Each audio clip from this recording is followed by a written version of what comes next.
buscar o texto. Vamos chamar o Mito para sentar conosco aqui, o prazo também, para que a gente possa dar início a essas atividades do meio espírita. Nesse instante, vamos agradecer a Deus por essa oportunidade de aqui estarmos reunidos com uma prece. Mestre Jesus, nesta oportunidade que nos deste de aqui nos reunirmos em prol da doutrina espírita, pedimos o amparo desses mensageiros amigos que possam nos auxiliar nessa tarde. Que o teu amor, que a tua paz possa se derramar por toda essa cidade no dia de hoje. E assim possamos dar por iniciado este encontro com o movimento espírita, com o livro espírita. Que assim seja. Gostaria de passar a palavra para o nosso irmão Prado, que vai falar um pouquinho do nosso irmão.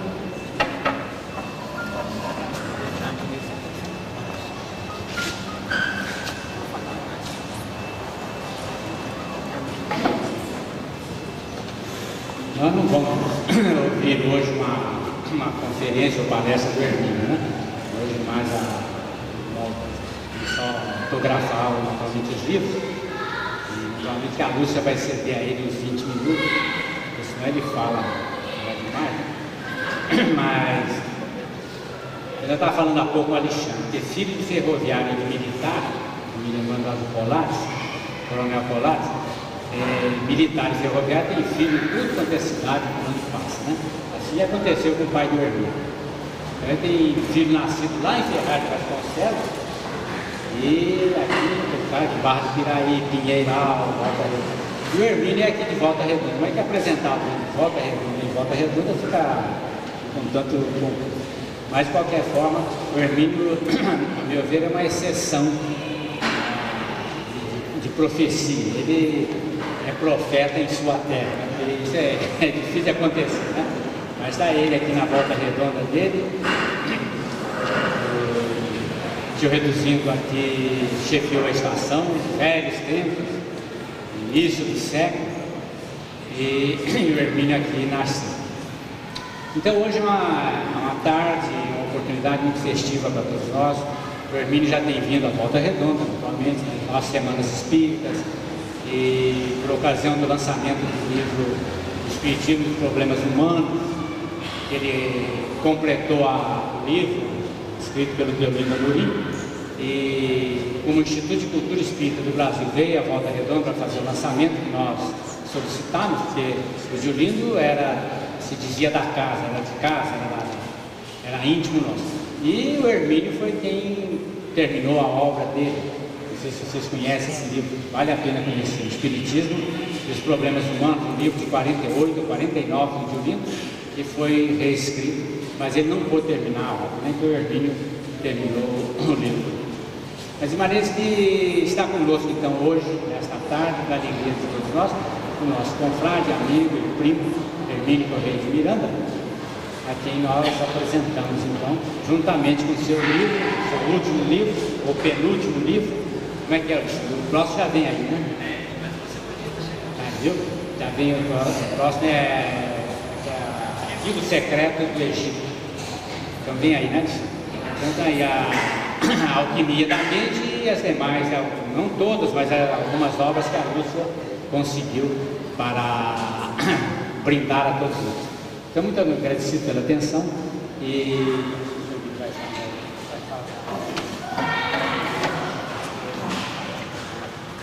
muito obrigado pela presença de todos aqui.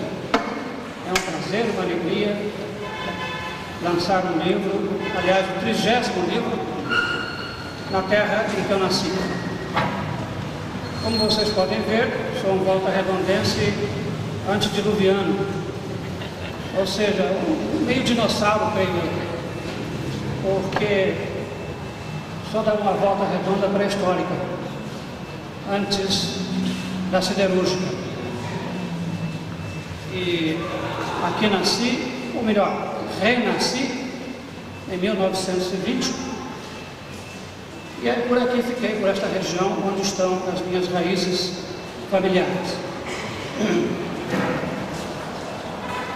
Eu quero inicialmente agradecer a nossa querida Lúcia por esse trabalho magnífico que fez de promover este evento e também agradecer às autoridades do local, da Secretaria Municipal de Cultura, que nos proporcionaram os recursos materiais, de espaço, de condição física para a gente estar aqui conversando nesta tarde. A minha terra não desmerece as suas tradições de hospitalidade e de carinho. Muito obrigado, Lúcia.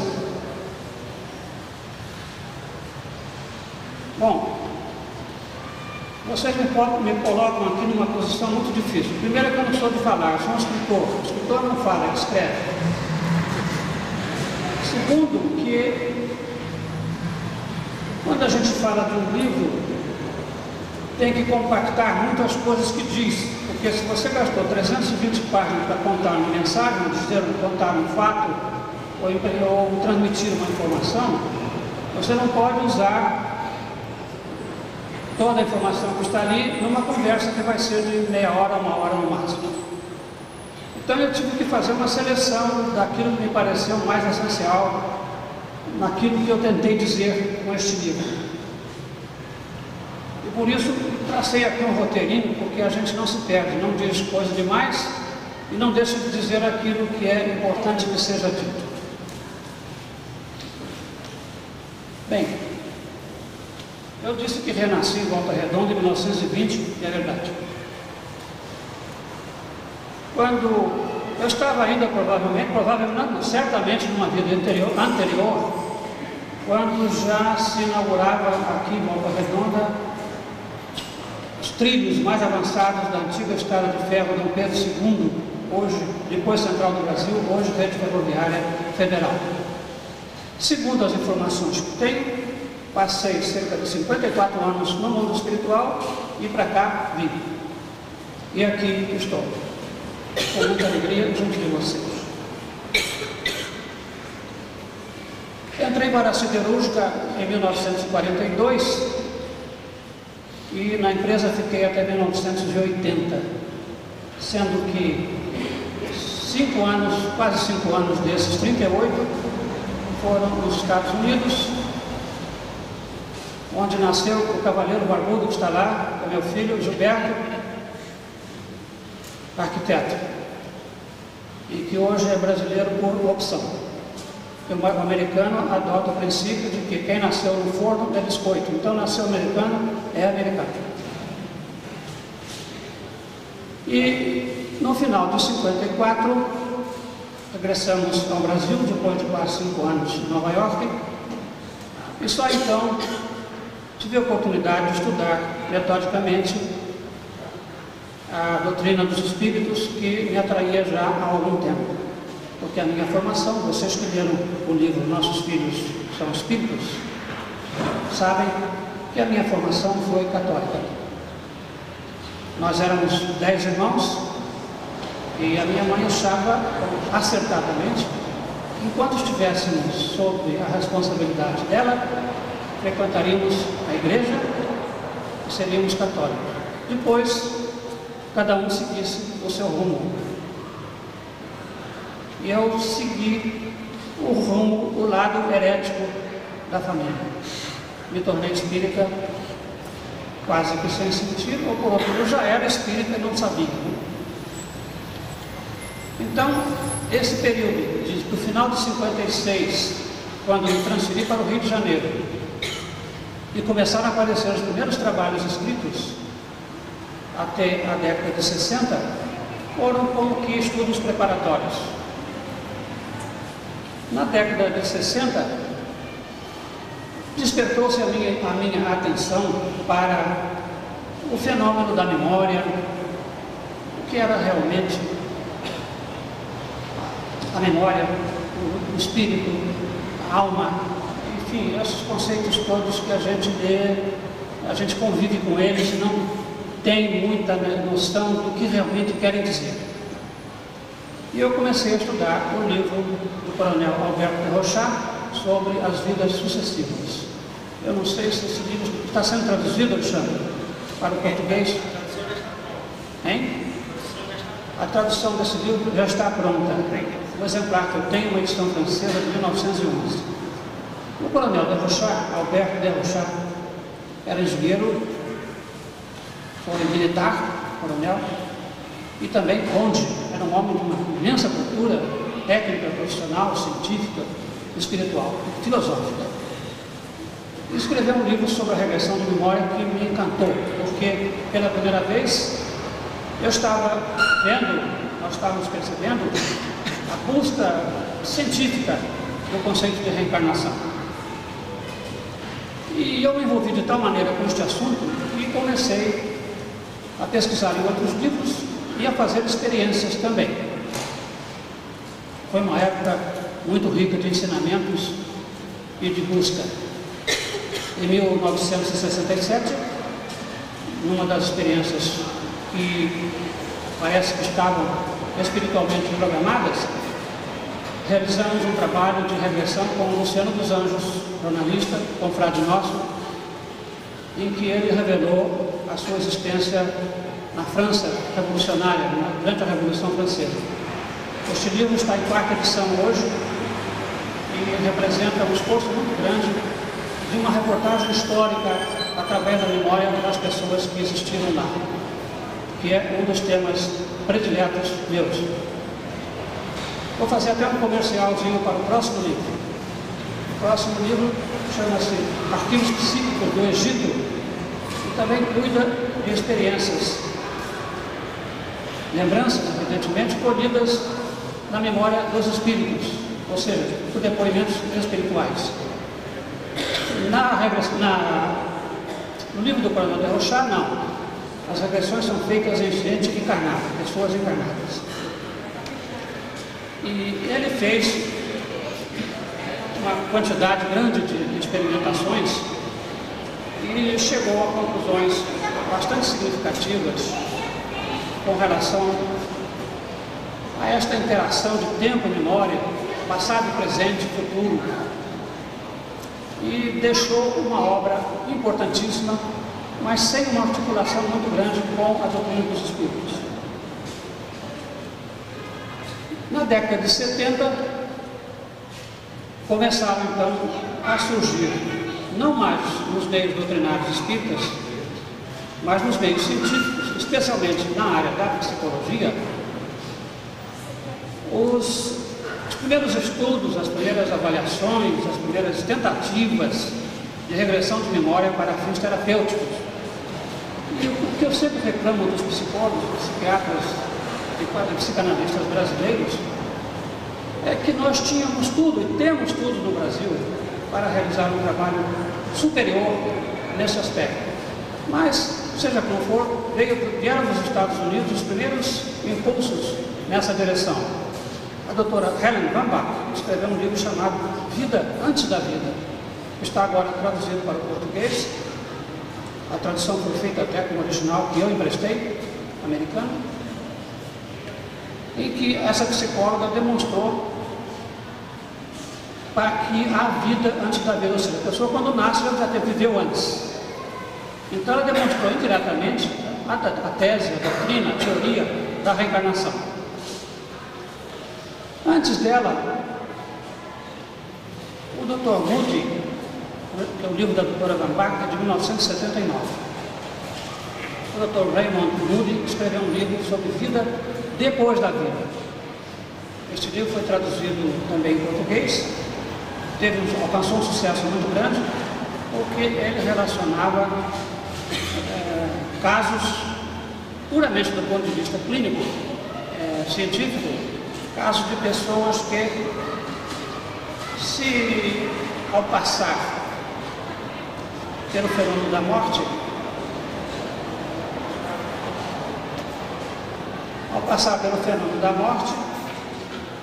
faziam, tem visões, tem, como se diz, projeções da mente, em que a vida toda se projeta diante dos olhos, naquela fração de segundo que a gente parece que sai fora do tempo e percebe, tem a oportunidade de avaliar todos os seus atos, tudo aquilo que você viveu desde a infância até aquele momento. Eu aproveitei esta informação no meu livro A Memória do Tempo, cuja edição primeira saiu em 1981, o princípio da década de 80. Estas experiências que eu chamei de replay da vida, ou seja, naquele momento em que a pessoa está prestes a morrer e depois se recupera para poder contar para a gente, ou então conta para a gente depois já está no mundo espiritual, em que você tem condições de analisar toda a sua existência, ato por ato, pensamento por pensamento. É um fenômeno curiosíssimo, que se passa, evidentemente, fora do tempo, porque você vê toda a sua vida em poucos segundos. Este assunto também, é claro que não constitui novidades para nós, espíritas. Estas informações já as temos há mais de um século, desde 1857, quando foi lançado o Livro dos Espíritos.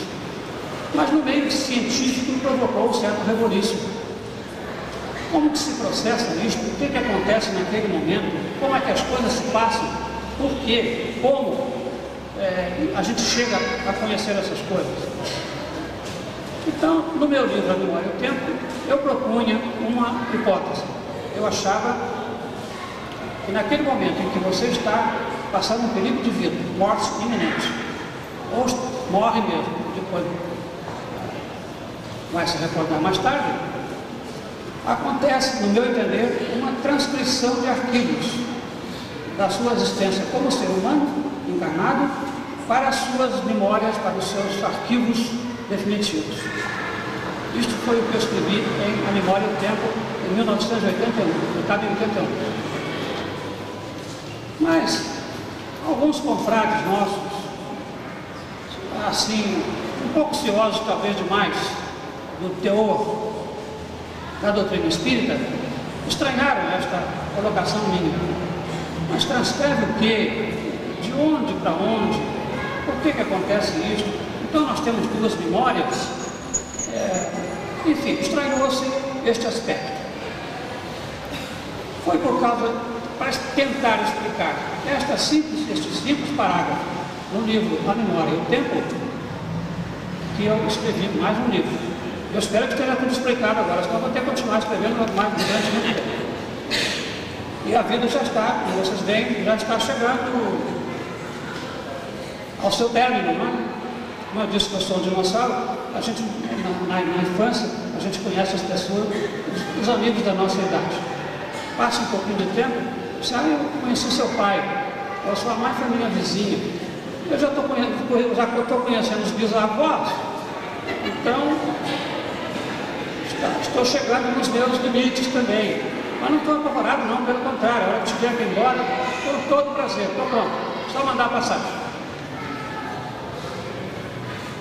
Bom, seja como for, para tentar explicar, primeiro a mim mesmo, o que se passava realmente com este fenômeno de transcrição, é que eu me dediquei ao estudo desse problema.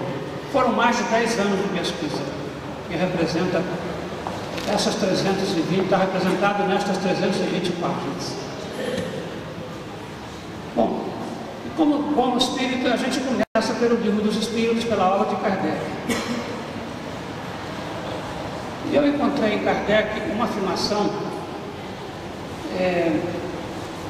Deixa eu fazer um retrospecto aqui. Depois de ter escrito A Memória e o Tempo, ter observado esta condição de que nós transcrevemos os arquivos de um lado para outro, surgiu essa dúvida, né?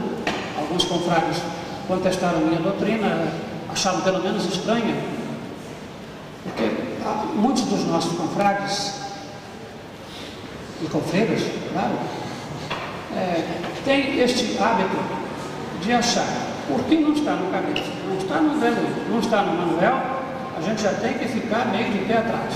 Não é bem assim. Kardec foi muito claro ao dizer que o espírito que a doutrina espírita começava, deixou bem claro isso, não escrito textualmente, mas deixou bem claro, a doutrina espírita começa na codificação, não termina ali. Tanto é que ele foi cauteloso e corajoso em abrir espaços na doutrina espírita para acolher a contribuição da ciência posterior. Então, dentro daqueles conceitos fundamentais que a gente conhece, dos quais não abrimos mão, ou seja, sobrevivência do ser, reencarnação, imortalidade, comunicabilidade dos espíritos, existência de Deus, dentro desses conceitos fundamentais, não há o que negociar, ou então descaracterizaria totalmente a doutrina dos espíritos.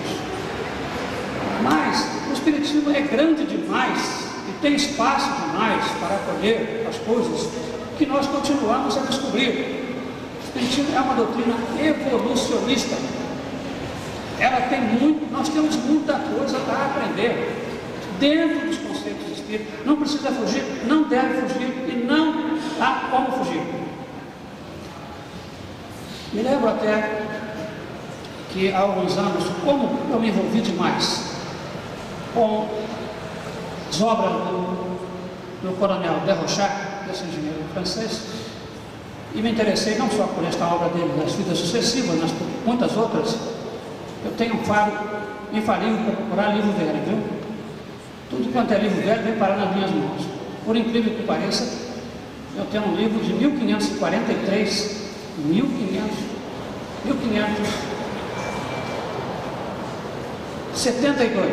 impresso em 1572, que é uma história universal, escrita em latim.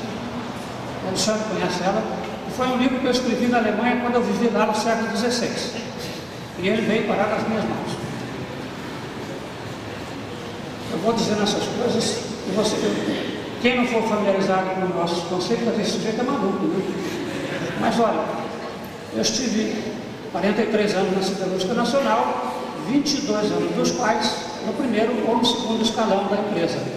Ninguém descobriu que eu sou maluco até hoje. Então, continuo falando. É um livro que eu escrevi no século XVI, em latim, porque eu era um escritor, era um professor, era um historiador. Tem outros livros também, em outras vidas, graças a Deus. E vão ter outros no futuro. Como está dito aqui, e isto ficou muito bem documentado, nós, seres humanos, ocupamos um determinado espaço magnético no cosmos. Nós estamos por aí. Quando esse espaço está ocupado por substâncias, partículas materiais, nós estamos encarnados. Quando a gente se liberta dessa carga pesada no corpo, o nosso espaço continua lá com a gente. Nós continuamos a pensar, continuamos a viver, a amar e até odiar, o que é terrível, porque se você não liquida por aqui as suas dificuldades, vai levá-las do lado de lá. Mas então, ao buscar em Kardec, de início, as pistas pelas quais eu pudesse chegar a uma explicação razoável deste conceito que eu botei em memória do tempo, eu descobri que o Livro dos Espíritos fala que a alma é o espírito encarnado. Kardec perguntou aos espíritos o que era a alma, os espíritos responderam: a alma é o espírito encarnado. Ora, só existe mais uma ou duas referências a esse ponto de toda a obra, isso dizendo a mesma coisa, que a alma é um espírito reencarnado. Ora, se existe essa distinção entre alma e espírito, é porque não são a mesma coisa. Tem que haver aí uma posição diferente da alma em relação ao espírito.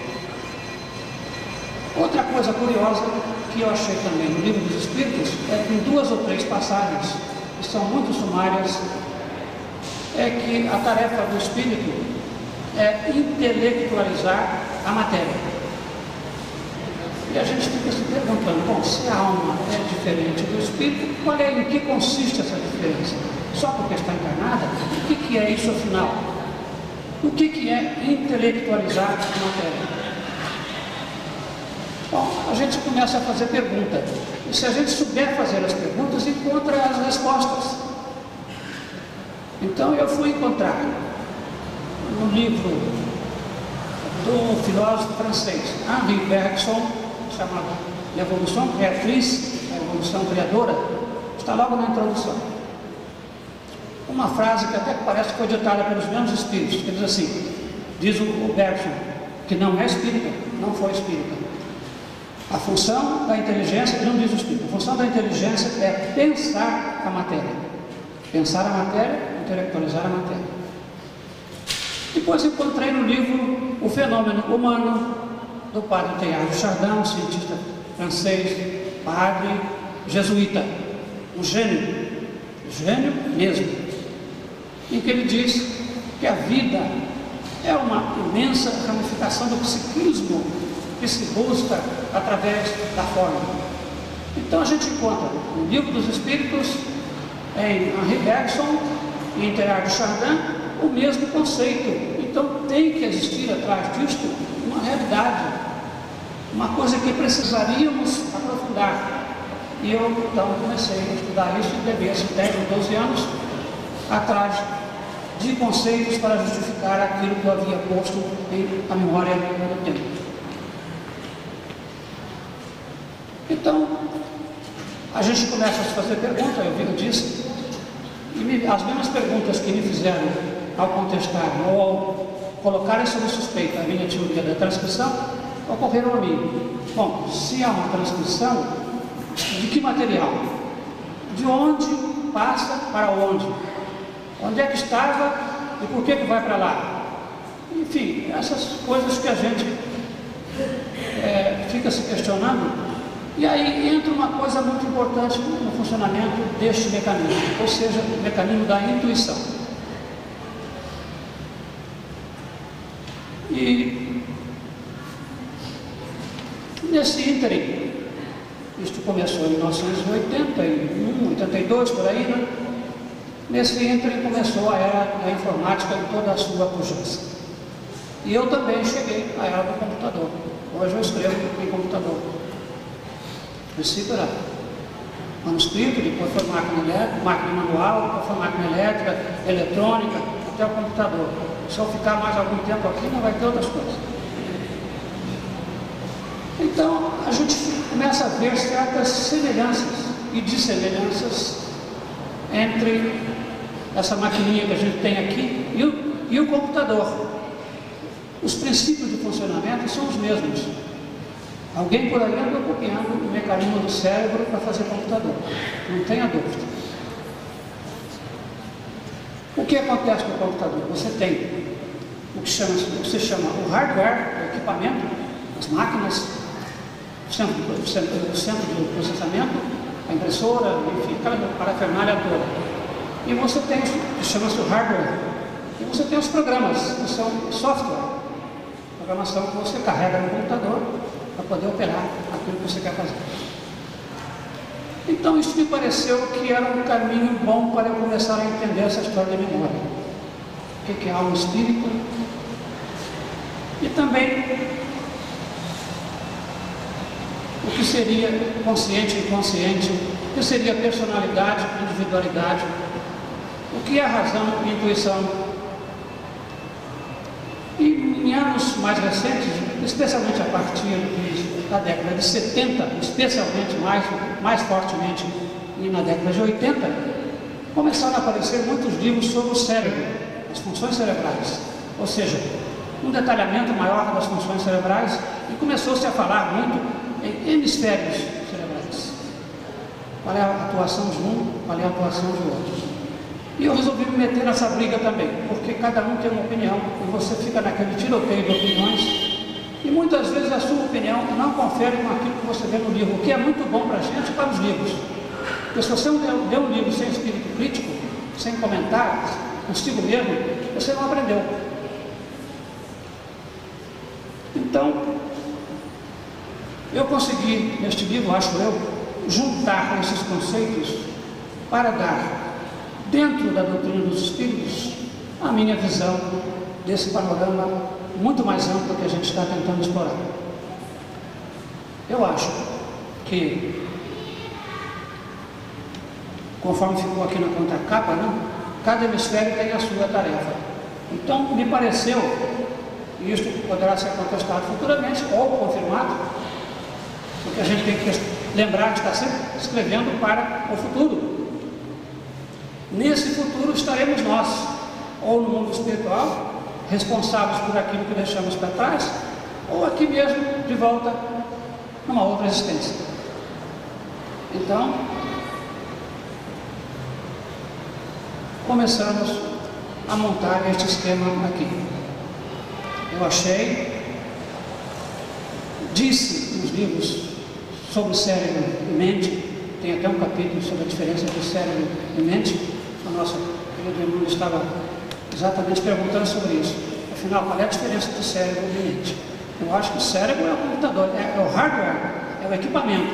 A mente não, a mente é a função.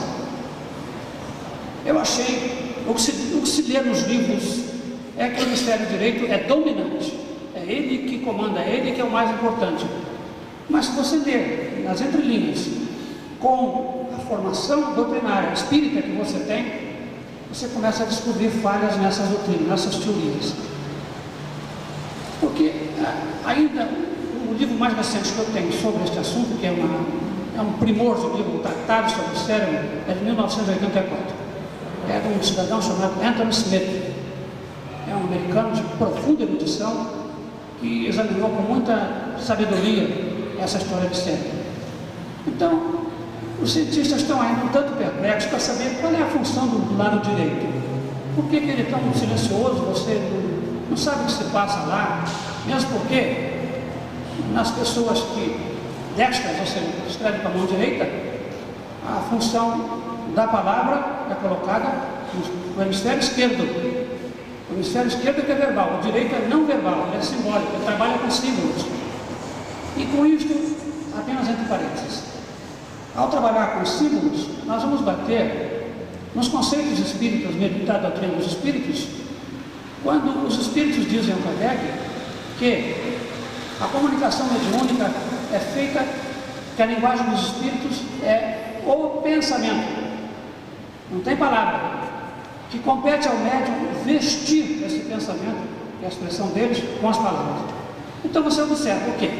Que provavelmente, e tem um capítulo só sobre isso aqui, os espíritos se ligam para se comunicar com as pessoas encarnadas, no médium, se ligam no hemisfério direito e de lá passam as informações para que o esquerdo é que tem a palavra, o esquerdo é que sabe vestir esse pensamento e transmitir através da mediunidade.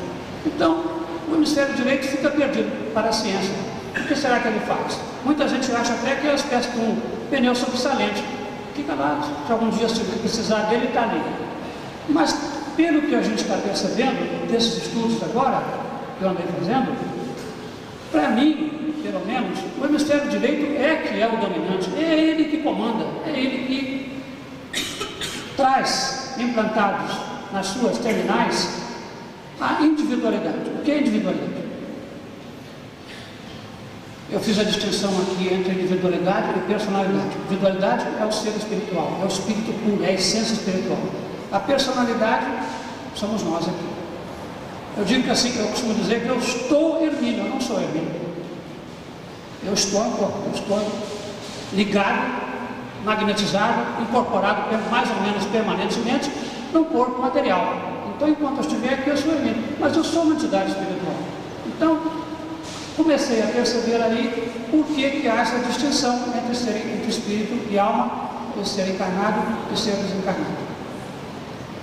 Bem, o negócio vai muito longe e eu preciso, senão você não me compra o livro, né? Eu não posso contar a história todinha porque é por isso. Mas, como vocês percebem também, não sei se já tiveram a oportunidade de ler o prefácio, o livro começa com aquele diálogo do Hamlet, de Shakespeare. O Hamlet, a uma certa altura, ele pensa em se matar, né? Ele estava tão pressionado pelos problemas humanos, as dificuldades, os conflitos, aquela luta toda. Os textos de Shakespeare são dramáticos, né? Então ele pensa em se matar, mas ele disse assim, bom, ser ou não ser, né? será que vale a pena eu continuar a ser, continuar a existir? Eu podia me matar, mas se eu for para lá, como é que é? Pelo menos aqui eu estou sabendo como é que é, lá eu não sei. Será que é um sono? Mas se for um sono, a gente sonha? E se a gente sonha, que sonhos são esses? Então, ele fica naquela confusão e diz assim, bom, eu não posso resolver porque nunca ninguém voltou de lá para contar. É mentira, todos nós já estivemos lá e já voltamos. Todos nós estamos aqui reencarnados, quer a gente queira ou não, quer acredite ou não. Então, o que está precisando é mudar o enfoque. É a gente admitir certos conceitos. Ou então a pessoa às vezes me pergunta, como é que você prova a reencarnação? Bem, esta é uma pergunta que não tem muito sentido do ponto de vista da prova material. Não existe. Eu não tenho o meu CPF, a minha carteirinha de identidade, o meu título de eleitor da encarnação anterior para chegar aqui e mostrar, estou eu aqui. Porque é um outro corpo, é um outro contexto, é uma outra vida, uma outra língua, é toda uma outra formação. Mas você traz com você, ao reencarnar, toda a sua programação espiritual que fica alojada, de certa forma, no hemisfério direito. Eu descobri uma coisa interessante, que nos primeiros 2 anos de vida, os conceitos, especialmente de linguagem, são comuns aos 2 hemisférios, tanto faz o direito como o esquerdo. Depois que você se torna adulto, vai crescendo, o direito como que se reflui, ele se recua, ele desaparece do cenário. Já ensinou o que tinha que ensinar para a alma. O espírito continua não livre, mas apenas ligado com as suas terminais no sistema nervoso, que começa no hemisfério direito. Começa não, como é que chama, doutor? Ele começa ou termina? Não sei. O hemisfério direito tem as suas terminais, eu acho, ligadas à entidade espiritual, à individualidade, que é o ser total. Enquanto que o hemisfério esquerdo cuida da vida, de encarnado, o controle da linguagem, o relacionamento com as pessoas, o reaprendizado da vida, as lutas, enfim, que nós temos como seres encarnados. Há como que uma compartimentalização entre o que nós somos como espírito e aquilo que nós vivemos aqui, nós vamos fazer aqui. Bom, eu tinha ainda outras coisas para contar, mas acho que não dá ainda. Porque eu queria falar um pouco também sobre essa busca do psiquismo. Vocês vão ler o livro, espero. A gente começa a buscar, não propriamente o psiquismo, a consciência, mas um princípio imaterial, ou seja, energético, desde a matéria bruta. Quando chega nos cristais, isto o livro dos Espíritos confirma, e a grande síntese informa taxativamente, nos cristais já começa um princípio de psiquismo, não consciência, atenção, um psiquismo, o campo magnético que atua independentemente da matéria e obriga a matéria a tomar as dimensões e as formas que ele quer. É um modelo psíquico que existe no cristal. Isso começa desde a argila. O Dr. Gabriel Bellamy escreveu um livro chamado Evolução Anímica. Ele fez uma experiência para demonstrar isso. Ele pegou alguns cristais, limou as arestas do cristal, mergulhou numa solução colorida, naturalmente dentro do material do próprio cristal, para verificar como se comportava o cristal. O cristal se recompõe, ele refaz todas as suas arestas, todos os seus ângulos, como se estivesse corrigindo as suas fraturas. Portanto, existe ali um campo magnético, não ainda uma inteligência, mas é curioso que já se toma uma decisão, de alguma forma que a gente não consegue explicar. O cristal sabe que ali foi quebrado e que ali precisa ser reconstituído. Então, ao ser recomposto, ele mostra os locais onde estavam faltando pedaços. Quando chega nos animais, esse psiquismo se amplia de uma forma espantosa. A gente ouve coisas e aprende coisas das plantas. Outro dia eu conversei com uma amiga psicóloga, ela disse assim, mas essa é meio forte. Eu disse, é forte, mas eu não estou dizendo que as coisas devem ser assim, não. As coisas são assim, ponto. Não adianta você querer relutar. Por exemplo, Existia, não sei se está vivo ainda, um cidadão americano, Dr. Baxter, CK-STR. Este homem é um perito de polícia. Ele trabalhava com um detector de mentira que se chama, se não me engano, polígrafo. É polígrafo, acho que é. Ele aprendeu a trabalhar, eu espero que as plantas aqui não fiquem ofendidas, pelo contrário. Aprendeu a trabalhar com um polígrafo ligado às plantas. Olha, as experiências que esse homem fez, é como se diz, nem Deus acredita. Por quê? Uma delas, ele colocou duas plantas, digamos que sejam as duas violetas, eu espero que elas não sigam. Num cômodo, selecionou 6 policiais, companheiros dele de trabalho, sorteou um sem que ninguém soubesse: você vai destruir uma das plantas que estavam num cômodo separado, hermeticamente, quer dizer, lá fechado, né? Isolado. Você vai destruir uma das plantas. O cidadão entrou lá e cumpriu a tarefa dele. Saiu e tal, todos eles entraram. Quem estava de fora não ficou sabendo quem é que destruiu a planta. Naturalmente esse ficou por último, né? Claro. Bom, passada a experiência, entra o Dr. Baxter e aí ele leva os policiais um por um lá dentro da cabine. Diz assim: foi este que destruiu a planta? O polígrafo quer. Foi esse? Não.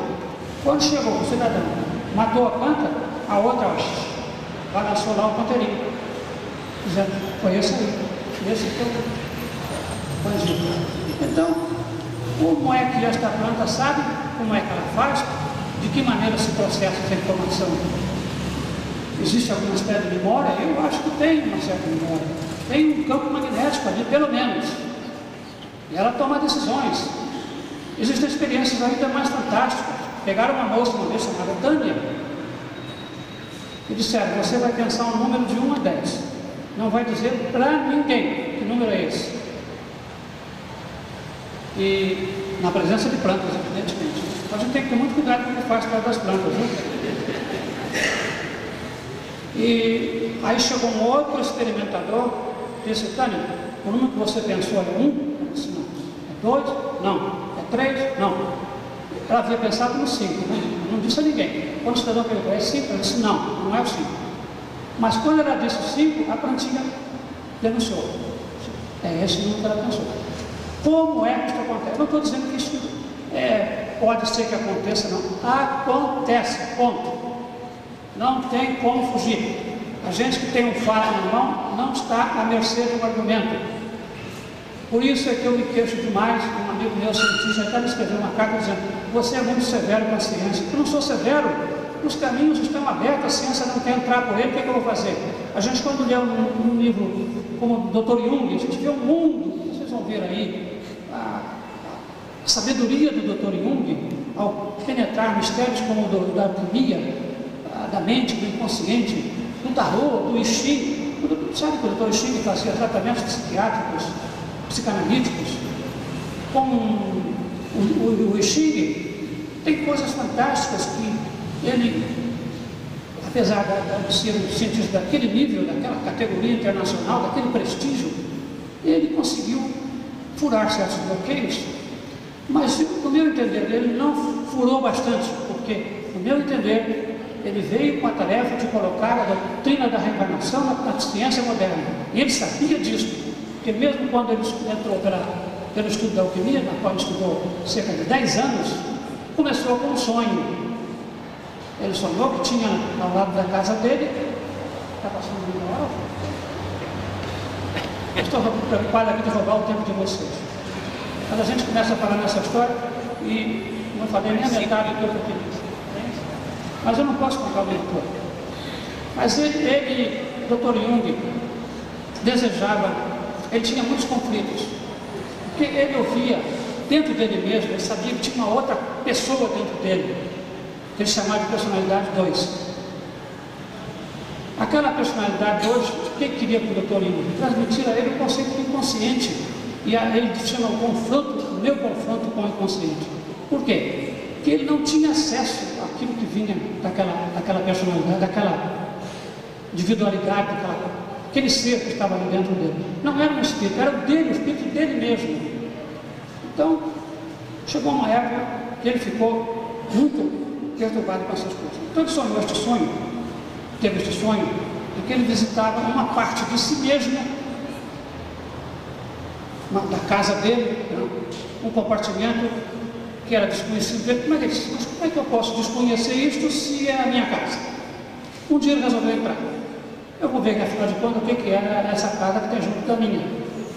E lá ele encontrou uma porção de coisas do passado, e via uns livros enormes, cheios de símbolos, livros em latim, em alemão, grego, francês. Ele é um homem de uma mentalidade fantástica, um gênio do maior nível, do maior gabarito. Depois é que ele foi descobrir que alguns daqueles livros eram sobre alquimia, e ele não tinha ainda formulado um conceito satisfatório para ele do problema do inconsciente. Ao começar a estudar a alquimia, ele começou a encontrar os caminhos. E aí surgiu esse grande tratado dele, Psicologia e Alquimia, porque ele considera a alquimia mais como uma precursora da psicologia do que da química. Bom, mas é preciso que vocês leiam o livro, porque tem muita coisa. Eu não pude nem falar metade da história da vida. Eu me lembro, por exemplo, podia falar que o Dr. Marcel Vogel, por exemplo, é um cientista que trabalha. Vou lembrar disso lembrei disso só porque a seleção brasileira ficou lá, a cidade de Los Gatos, na Califórnia. Este homem é um cientista, um biólogo, e ele teve a ideia de falar, bom, se a energia elétrica pode ser acumulada em baterias, por que não a energia psíquica, espiritual, mental? Então chamou uma amiga dele, que é dotada de faculdades mediúnicas e psicológicas, sensitiva, levou no laboratório e disse: você olha todas essas coisas que tem aqui, me diga, na sua opinião, qual é a substância de todos esses frascos, esses vidros, essas parafernália toda, que teria condições de armazenar energia mental. Ela concentrou-se ali e tal, disse: olha, não tem nada aqui não, é lá fora. Foi lá, pegou duas folhas de uma determinada planta, levou uma folha para o quarto dela, botou em cima da mesa da cabeceira e deixou outra na sala. Aquela da mesa da cabeceira, ela todo dia alimentava com os pensamentos, transmitindo energia psíquica, mental para a planta.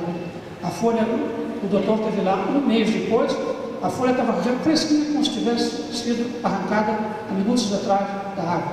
A outra estava morta e foi abandonada. Então, as plantas, os seres vivos, os animais, os seres humanos, é que têm capacidade de harmonizar energia psíquica. E nós somos esses dínamos e esses armazéns de energia. Nós estamos embutidos no contexto do cosmos. Nós somos imortais. Somos indestrutíveis. Nós apenas estamos no corpo físico por algum tempo. E é por isso que é esta mensagem que a gente quer deixar para dizer: o que a ciência está descobrindo hoje não é que a gente já sabia, não vamos passar essa sensação de arrogância, mas são coisas que cabem, ainda sobra muito espaço nos conceitos fundamentais da doutrina dos Espíritos. É isso que eu queria dizer. Muito obrigado. A todos que estiveram conosco nessa tarde, e fica à vontade agora para vocês, que quiserem dar um nome de Hermínio, ele vai estar à disposição de todos vocês aqui, tá? Só gostaria de fazer um convite a vocês que em outubro, dia 2 a 9 de outubro, nós teremos a nossa sexta-feira do Livro Espírita aqui em Volta Redonda, que vai ser tutorial de livro. Vamos buscar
Carlos, o que ele achou a respeito do evento, a iniciativa de trazer o nosso irmão Hermínio para expor as ideias principais sobre o lançamento do livro Alquimia da Mente.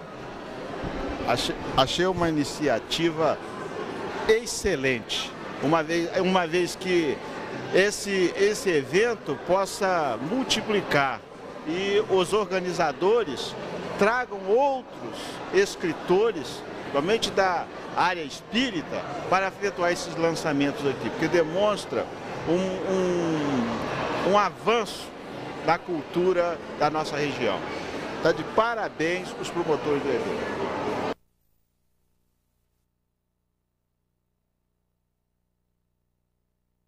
Dele a respeito da impressão que ele teve sobre o evento, né? Sobre trazer o Hermínio aqui para fazer o lançamento do livro Alquimia da Mente. Bem, a minha expectativa de ouvir o Dr. Hermínio falar sobre a sua obra e sobre os seus trabalhos, seus escritos, não foi frustrada, porque ele corresponde sempre a essa expectativa que a gente tem de encontrar um intelectual de grande envergadura, um homem de uma inteligência fora do comum e um homem que é um escritor de grande repercussão no Brasil e até no exterior. Ele tem uma formação de línguas, uma formação espiritualista extraordinária. E as suas pesquisas sobre assuntos relacionados à mente, relacionados ao espírito, e muito em especial em explicações e defesa da doutrina espírita, são fora de série. É um intelectual que honra o Brasil e honra o movimento espírita mundial. Dr. Hermínio Correia de Miranda é autor de mais de 30 livros e continua escrevendo com a mesma intensidade de que ele tinha há alguns anos atrás. Hermínio Correia de Miranda não só foi um excelente técnico em economia da Companhia Siderúrgica Nacional, como é também um intelectual dos mais destacados e mais reconhecidos no meio espírita internacional.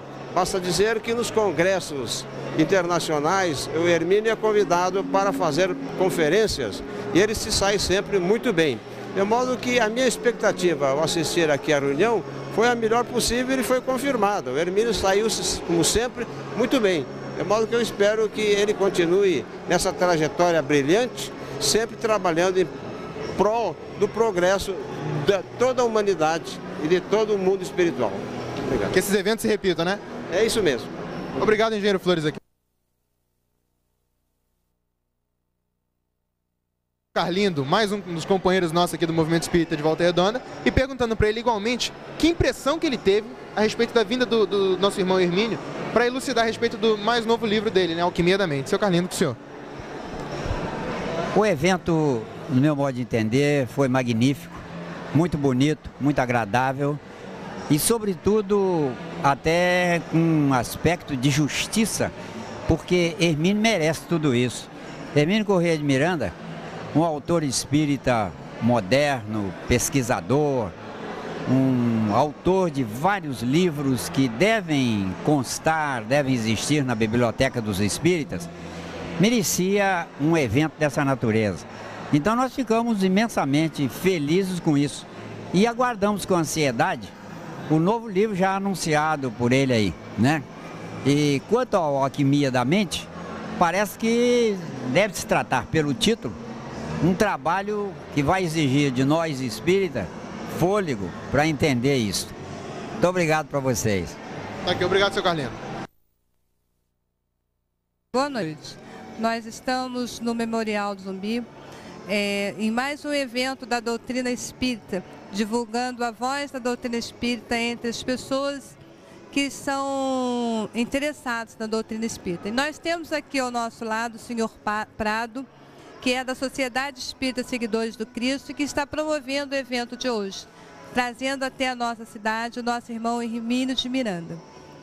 E é para ele que a gente vai dirigir as perguntas agora em relação ao nosso movimento espírita de Volta Redonda, já que ele tem acompanhado há um bom tempo e nós gostaríamos de saber qual a opinião dele em relação à divulgação da doutrina espírita aqui na nossa cidade e o que é que nós estamos conseguindo e quais as perspectivas para os próximos anos. Muito bem.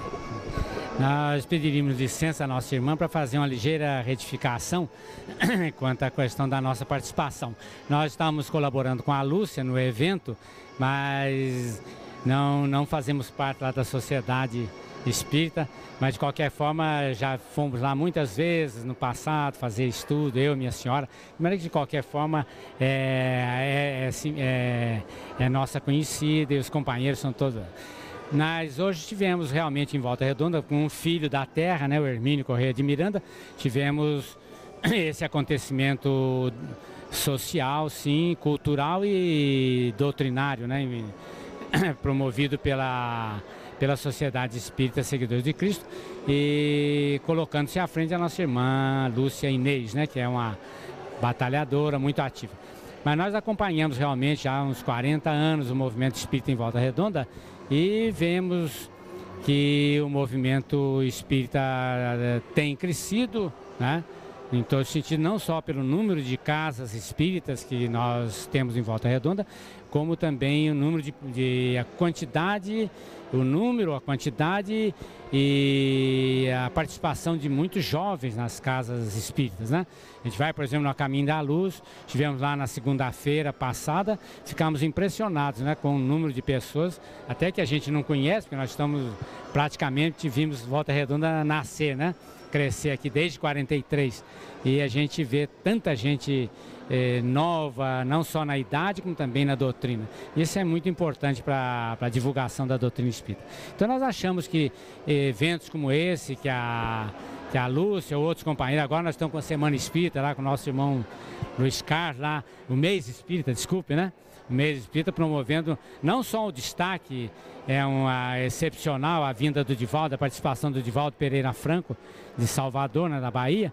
Ele virá no dia 3, mas outros participantes, dentre eles o Simonetti, lá de Bauru, Richard Simonetti também, que é uma palavra muito abalizada na doutrina espírita.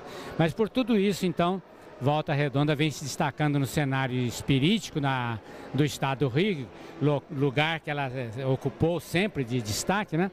E agora vem se destacando também com um certo fulgor nesse movimento espírita, acima de tudo, a divulgação da doutrina dos espíritos.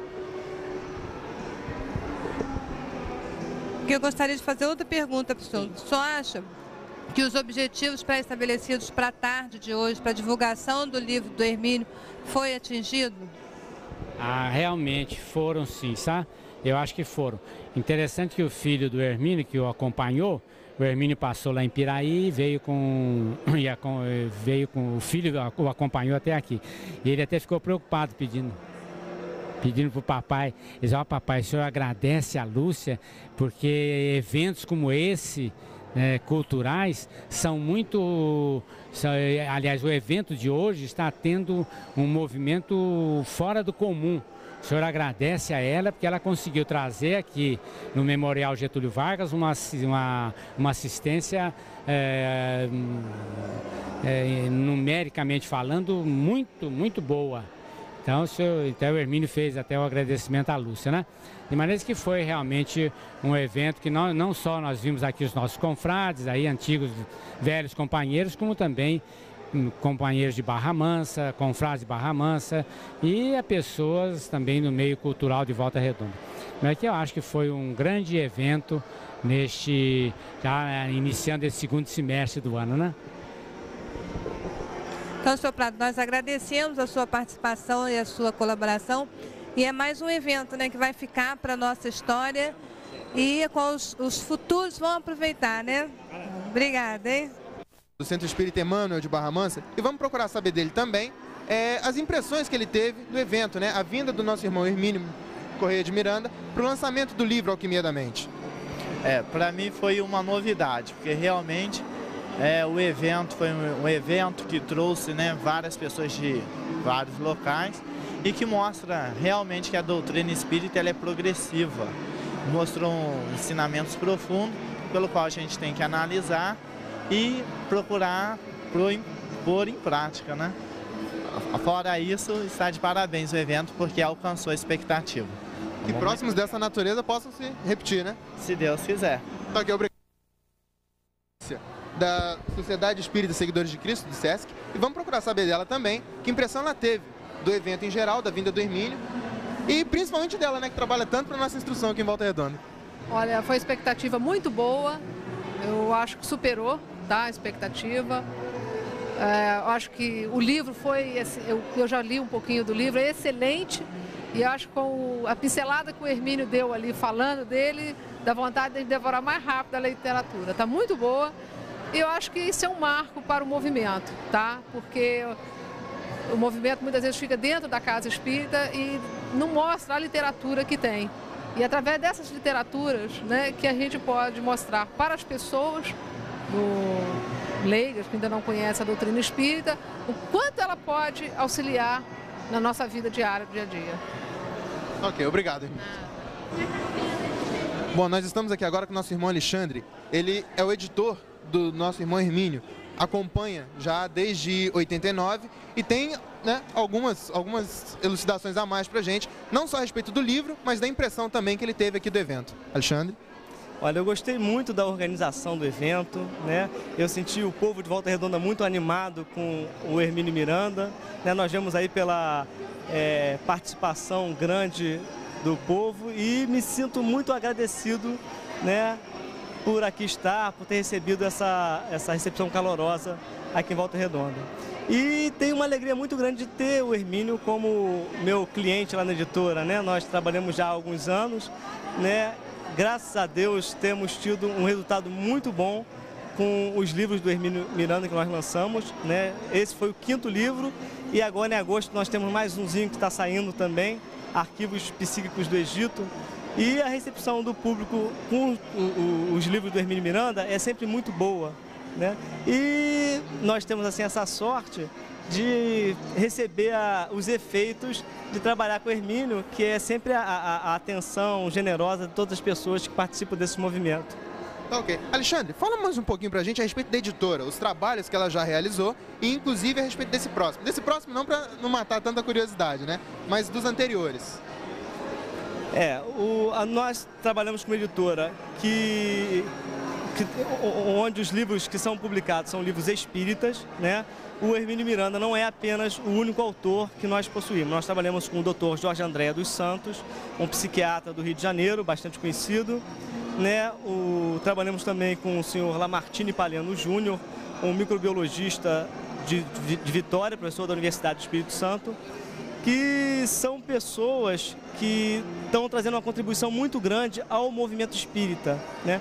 Eu, há algum tempo, né, tive a oportunidade de ter um contato muito grande com a dona Ivone Pereira, uma médium importante no movimento espírita, e lembro que no período final já da vida dela, ela conversou comigo, Alexandre, os espíritos me dizem que o trabalho dos grandes médiuns está se acabando. Eles me falaram que agora é a vez dos autores encarnados fazerem a sua parte, né? E nós temos a felicidade de contar com o que eu considero os grandes autores encarnados espíritas no momento, né? Que é o Luciano dos Anjos, é o Hermínio Miranda, é o Jorge André e o Lamartine Palhano Júnior. É um trabalho extremamente gratificante, né? E de grande responsabilidade, né? Sem dúvida. Ok, obrigado, Alexandre. Eu agradeço. Irmão Luiz Carlos, acertou o óculos aí? E ele vai falar igualmente pra gente a respeito da impressão que ele teve aqui e quais seriam os próximos eventos que estão para acontecer em Volta Redonda. Eventos como esse é de suma importância para o movimento espírita, haja visto que o nosso irmão Hermínio tem uma bagagem, tem embasamento e, sendo filho da terra, mais motivo para nós que militamos no movimento espírita. Com relação aos próximos eventos, nós vamos ter o prazer de trazer aqui a Volta Redonda, no dia 3 de setembro, o nosso irmão Divaldo Pereira Franco, que há 5 anos a nossa casa, o Geopa, traz a esta cidade. Este ano também nós estaremos, antes da palestra do Divaldo, nós traremos uma parte artística, que será o nosso irmão Valfrido Antônio, de Belo Horizonte. E também no dia 3 começa o maior evento espírita da nossa cidade, que é o Mês Espírita. Nós vamos ter o início com o Richard Simonetti, no dia 3, sendo que no dia 4 ele vai ficar conosco, onde vai fazer um debate sobre o que é a morte. Porque o tema central do Mês Espírita será morte, o Espiritismo desmistifica. E nós teremos o nosso irmão José Raul encerrando o mês espírita, que será no dia 25 de setembro, sendo que pela manhã ele fará um fórum com jovem espírita, que o tema a princípio está definido como a importância do jovem na família. Agora, ao mês todo nós teremos N pessoas. Nós temos o João Luiz de Cachoeira Paulista, nós vamos ter a nossa irmã Maria Cajado de Guarujá, nós vamos ter a Iole, nós temos N pessoas e nós aproveitamos essa oportunidade para divulgar esse evento. Esperamos a participação, sendo que no caso do Divaldo nós esperamos que haja um público como aconteceu no ano anterior, de 6.000 pessoas. Essa é a nossa proposta. E lembrando também que esses temas do mês espírita, né, acabam por valorizar a campanha da FEB, de 94, né, que gira em defesa e em valorização da vida, né? Sim. Com relação em defesa da vida, nossa casa já fez esse evento. Inclusive nós fizemos ao mês retrasado o Momento da Família Espírita, dando prosseguimento ao trabalho desenvolvido pela FEB.